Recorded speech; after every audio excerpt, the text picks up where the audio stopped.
Now you are the one of the founders of Outreach for Animals, correct? Yeah, yeah. It's originally started with myself and Russ Muntz. We Eh, decided to do it because I got overwhelmed. When my yeah, first book came out, I got overwhelmed with people saying, I want the guy from the book to come and help me.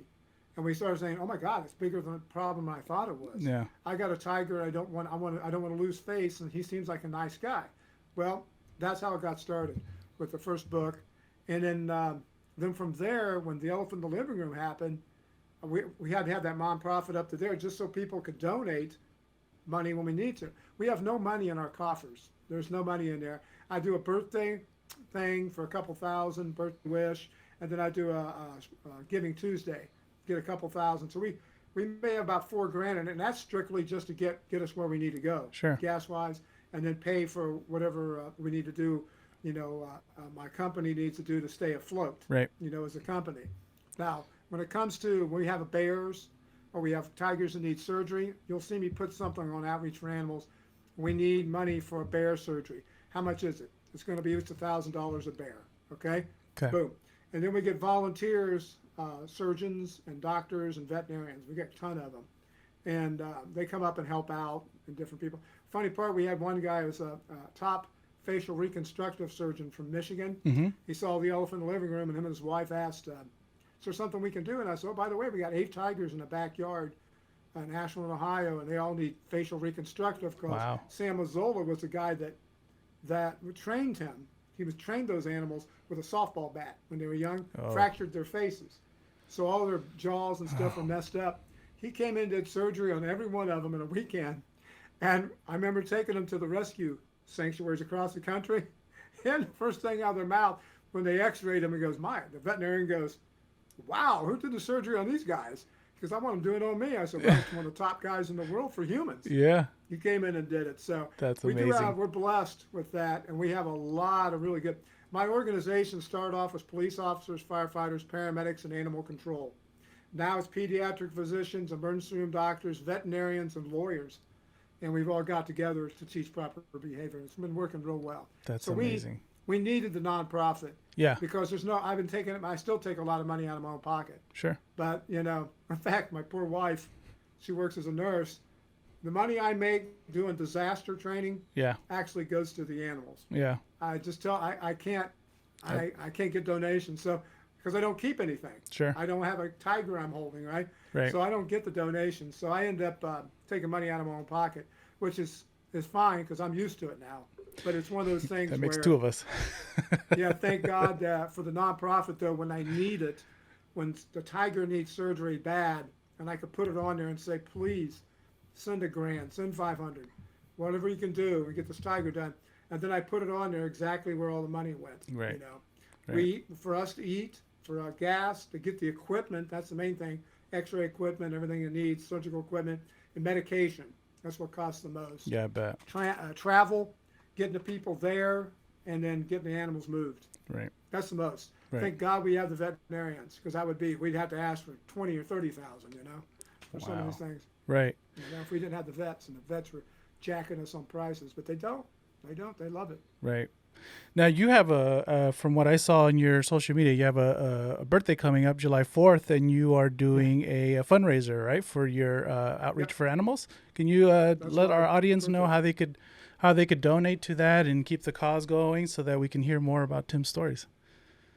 Yeah, if just get on the Outreach for Animals. Please, everybody, follow us on Outreach for Animals. You'll enjoy it.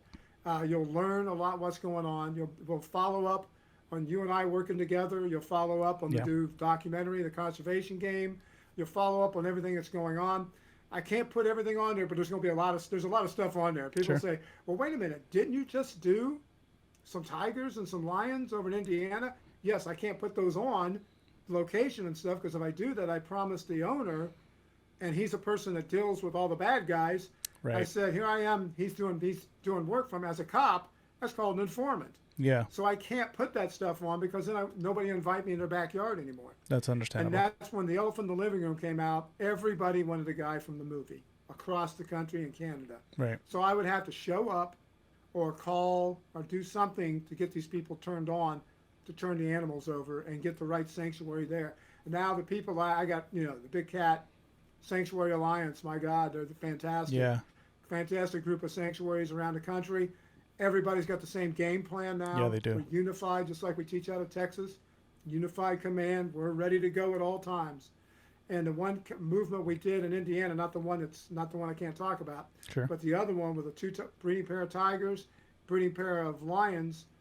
What happened? We got that taken care of with the Wildcat Sanctuary, Tammy T's up in Minnesota. Mm-hmm. That was done in less than 3 days. Wow. Bam, bam, bam. And that's the way it's done because of the Sanctuary Alliance Yeah. and the people like Tammy who will immediately stays on, keeps her fingers on the pulse. She's ready to go, ready to move. And you can't get any better than that. Absolutely. It used to be months, as you saw in the elephant in the living room. It could Yeah. take a year, to get something going. Now it's like you make a phone call, bam, we got the ball rolling. And Yeah. we got that for primates. We got that for reptiles.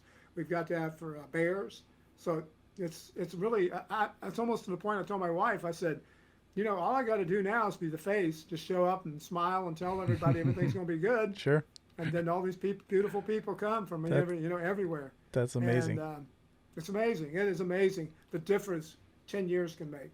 Absolutely. Absolutely. Yeah. And I look forward to what we could accomplish in the next 10 years, because I think it's now the time where people are starting to wake up and starting to realize what's going on, as well as, as far as the way people are eating and looking at different things as well, So I think we're definitely making progress. I think it's time that that a lot of us that are, in the media continue to push this agenda out there and keep putting it out that, we need to continue educating these people about conservation and what's going on with the animals. In your case, for example, like the Big Cat Public Safety Act. I mean, these are current things, and these are things that normally you wouldn't really hear about, 5-10 years ago. And so I'm glad that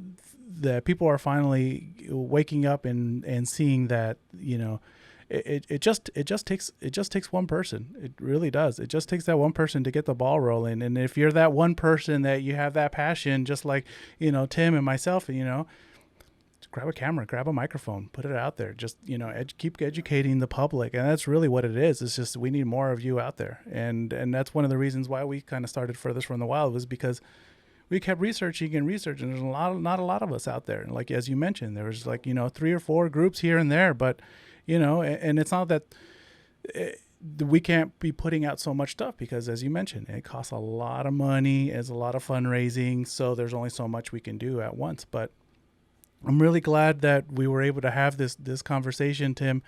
Thank you for coming on to the show. Please definitely keep me updated on what's going on. Have a really good trip in Washington, D.C. I'd love to bring you back onto the show, and later we can talk a little bit more about how that went, and then once the film comes out as well, I'd like to hear about the aftermath of what people's response to the film. Also, I appreciate you having me on. I love you guys. You do a fantastic job. But I can tell you right now, just get ready, because once the film hits the general public, that's when you're going to be getting your cameras out. Come follow me. I'm ready. There's going to be somebody calling up and going, I love what you're doing. I feel so bad. I wouldn't get rid of my cat, right? And I think you guys are the guys. And that's going to be across the board with all the sanctuaries too. So I think you're going to get busy. And don't give up. Thanks, Always remember, Tim. I know you guys won't do it. You're fighters. Yeah. Don't give up, because there is only that small voice right now. It's getting bigger, but you're the voice out there for these animals that have no voice. Thank you. I appreciate it. It's not their fault they're here. It's our fault we don't do something about it. That's true. That's true. It's up to us. It's not up to anybody else. It's up to us to create change. It's us. We need to speak for them, because they can't speak for themselves. That's So. Right, Thank you, Tim, so much. It's been a pleasure. Definitely, let's keep in touch and see if we have any new stuff going on. Of course, I got your phone number, so we'll keep we'll keep messaging each other, and have a good flight and to DC. And I'd like to hear what the response was over there.